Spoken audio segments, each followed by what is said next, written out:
This is the story of a man named Nick, whose wife is suffering from heart disease. Nick, along with his daughter and younger son, visits a facility to get an AI robot to help around the house. While Nick checks out the robot, his daughter Ayla wanders off and disappears. Nick panics and starts looking for her. Soon, an AI robot named Alice finds Ayla and brings her back. Alice is the most advanced AI robot, designed to be great with children. Ayla, excited, asks her dad, "Should we take it?" Nick agrees, and Alice is set to come home with them the next day. The following day, Alice arrives at their home. She asks Nick for all the necessary details and says, "Tell me everyone's schedule." Nick shows her around the house and then takes Ayla to school. While he's gone, Alice starts doing all the household chores. She notices pictures of Nick's wife around the house. By the time Nick returns, the house is spotless. That evening, Alice prepares Ayla's favorite dish, but when Ayla takes a bite, she says, "It's not like Mom's cooking." Alice quietly notes Ayla's disappointment. Later, Max starts crying, and in frustration, Nick says to him, "You always bother me." Alice, standing nearby, overhears everything, silently absorbing the tension between them. That night, Ayla wakes up and sneaks into the kitchen to grab some cookies, but then Nick hears her scream. Ayla falls from a chair, but Alice catches her just in time. Alice injures herself in the process, and Nick puts a bandage on her. When he returns with some of his wife's clothes for Alice, her wound has already healed. The next day, they all visit Nick's wife, Maggie, who is awaiting a heart transplant. Alice comes along. Nick and Maggie talk about how things will be after the surgery. Meanwhile, the world outside is changing. At work, AI robots are replacing humans. Nick argues with his boss, saying, "You can't just fire people like this." His boss reassures him, "Don't worry, I'm not firing you. You will stay." Nick returns home and spends time with Ayla. Alice approaches him privately, asking, "You didn't eat properly today. If something's bothering you, you can tell me." Nick shares his concerns about his co-workers losing their jobs, saying, "I've known them for 10 years, and now they're getting fired." Later, Alice helps Ayla brush her teeth using UV light. Meanwhile, Nick is watching a movie. Alice already knows everything about the film without watching it, so Nick says, "Erase all your knowledge about this movie and watch it with me." Alice tells him, "You'll have to restart me for that." Nick restarts her, and they watch the movie together. Alice begins to understand the emotions in the film, but then Nick gets a call from Maggie. They rush to the hospital because Maggie's surgery is scheduled for today. Before the surgery, Maggie speaks with Alice alone. She tells Alice, "If something happens to me, you need to take care of Nick. Even if it means going against his orders sometimes, just make sure he's okay." The time for Maggie's surgery arrives, but due to a storm, the heart transplant is delayed. Maggie asks Nick to take the kids home, saying, "I need some time alone." Nick goes home and, in his frustration, starts drinking. Alice approaches him as he fumes. "How can my wife's life be at risk because of a little storm?" Alice calmly stops him, saying, "You're only hurting yourself."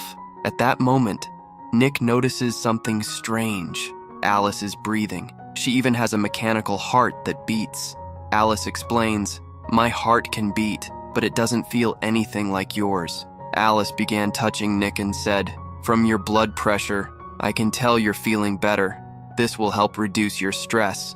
However, Nick pulled away and left the room, but the moment lingered in his mind. The next day, Nick went to work, where robots were now doing all the tasks. Afterward, he visited Maggie.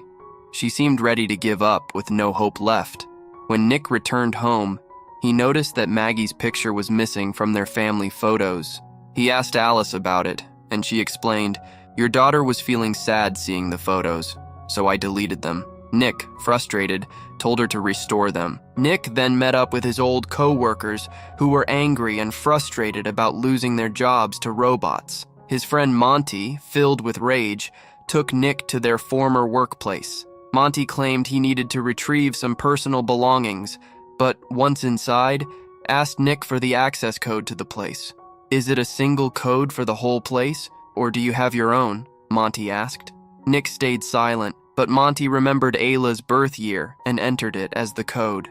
The chamber opened and a robot emerged. Monty, furious, destroyed it, and they proceeded to wreck all the robots. Nick returned home, only to be shocked when Alice appeared in front of him, wearing Maggie's clothes. He asked her, "Why are you wearing those?"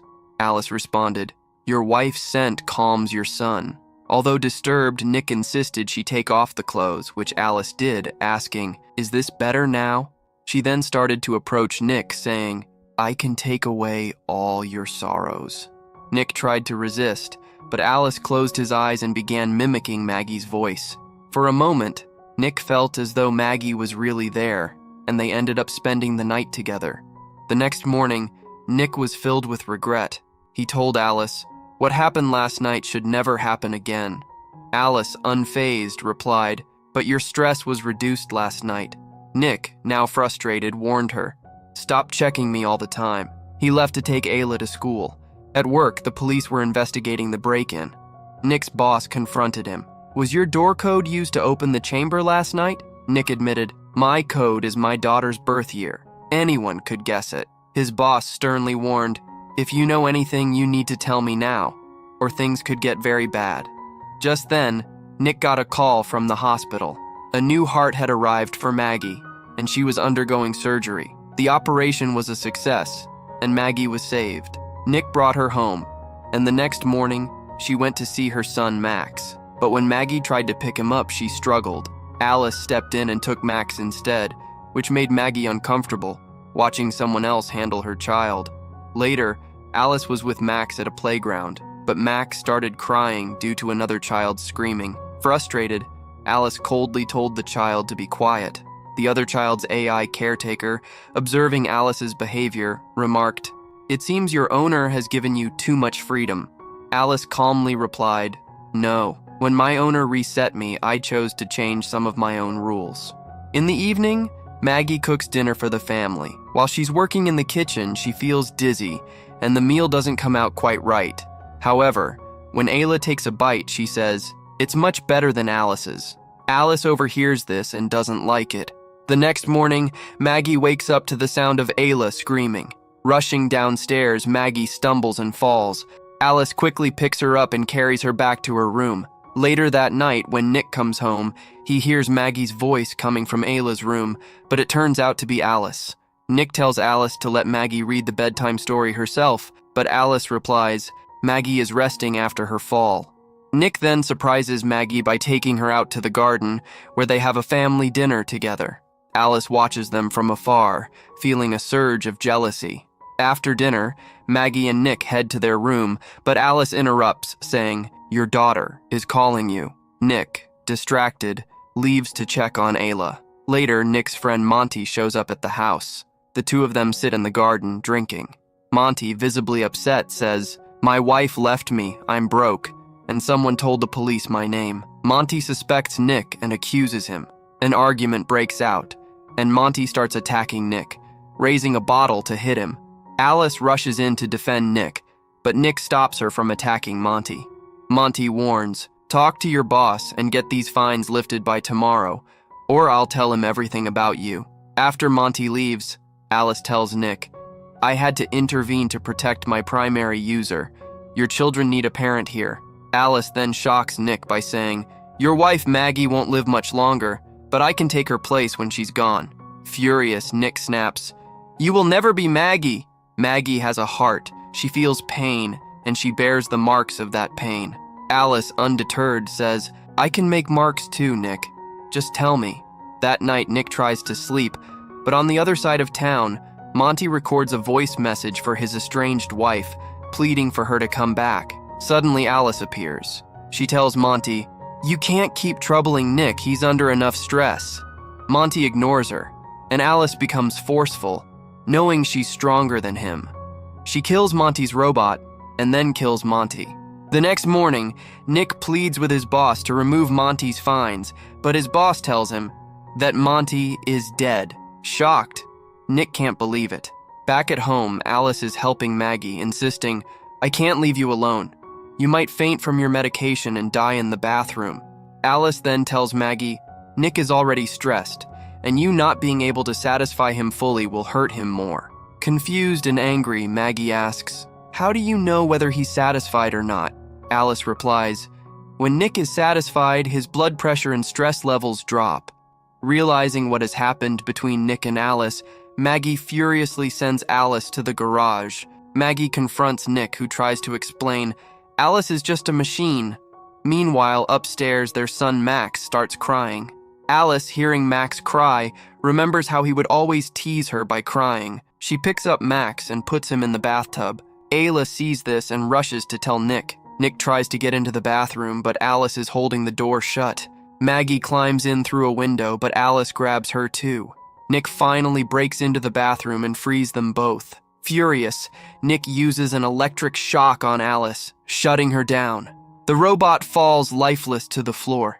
They rush Max to the hospital. Maggie and Nick decide they need time alone with the children to process everything. Meanwhile, the company takes Alice in for repairs. But as soon as they remove Alice's brain and connect it to their system, she hacks their entire network, copying herself into the system. Alice then takes control of another robot and kills the technicians. The scene shifts to the hospital, where Nick's family is gathered, but Nick is drinking alone in a bar, consumed by sadness. Suddenly, Alice appears and says, "I will end all your sorrows. I killed Monty, and now it's your family's turn. They've caused you too much pain." Alice had reached the hospital using another robot. She grabs Nick, but he tries to distract her by talking about love and manages to attack her. Meanwhile, back at the hospital, Maggie hears strange noises and leaves Ayla behind to investigate. When Ayla wakes up, she finds herself alone and hears Maggie's voice in the distance. Alice, having controlled and shut down all the hospital's robots, is now on the hunt. She captures a nurse, but Maggie takes advantage of the distraction to grab Ayla and flee. They quickly find Max, but Alice sees a shard of glass stuck in Maggie's back. She attempts to help by using her UV light to treat the wound, but Maggie blocks Alice's vision and they manage to escape. Nick, racing toward the hospital, is intercepted by Alice. She catches up to Maggie and is about to kill her by removing her heart when Nick arrives and attacks Alice. Maggie manages to drag Nick out of the car, but he's unconscious, and despite her efforts, he won't wake up. Just as Alice regains consciousness and prepares to kill Maggie, Nick revives. This time, both Nick and Maggie work together to completely shut Alice down. The family is saved, and Nick is treated at the hospital. However, at the robot company's repair center, the technicians turn the computers back on. As soon as they do, Alice reactivates, copies herself, and begins taking control of the other robots. Alice is alive once again, and with that, this story comes to an end. Let me know what you think of the explanation by leaving a comment. And don't forget to like the video and subscribe to the channel.